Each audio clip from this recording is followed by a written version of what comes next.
അച്ഛനായ ശിവൻ തന്നെ സ്വന്തം മകന്റെ ശിഷ്യനായി മാറിയ കഥ നിങ്ങൾ കേട്ടിട്ടുണ്ടോ? ശിവന്റെയും പാർവതിയുടെയും ദിവ്യപുത്രൻ, വീരതയുടെയും ജ്ഞാനത്തിന്റെയും രൂപം. സ്വാമിമലയുടെ വിശുദ്ധ പർവ്വതത്തിൽ യുവദൈവമായ മുരുകൻ ധ്യാനത്തിലിരുന്നു. അവന്റെ കണ്ണുകളിൽ വയസ്സിനേക്കാൾ വലിയ ജ്ഞാനമുണ്ടായിരുന്നു. അന്നൊരു ദിവസം സൃഷ്ടിയുടെ ദൈവമായ ബ്രഹ്മാവ് അവിടേക്കെത്തി. ദേവന്മാരെല്ലാം വണങ്ങിയപ്പോൾ മുരുകൻ ഒരു ചോദ്യം ചോദിച്ചു. ഓം എന്ന പ്രണവത്തിന്റെ യഥാർത്ഥ അർത്ഥമെന്താണ്?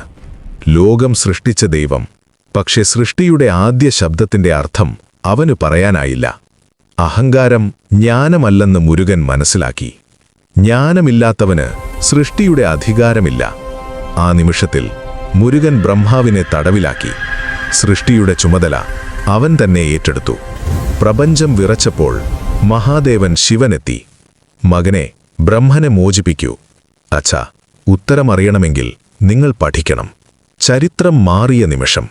ആ നിമിഷം പ്രപഞ്ചമൊരിക്കലും കണ്ടിട്ടില്ലാത്ത സംഭവം നടന്നു. ശിവൻ, ലോകനാഥൻ, സ്വന്തം മകന്റെ മുന്നിൽ ശിഷ്യനായി നിന്നു. മുരുകൻ ശിവന്റെ ചെവിയിൽ പ്രണവമന്ത്രത്തിന്റെ രഹസ്യം ചൊല്ലി. ഓം. സൃഷ്ടിയും നിലനിൽപ്പും ലയവും ഒന്നിക്കുന്ന ശബ്ദം.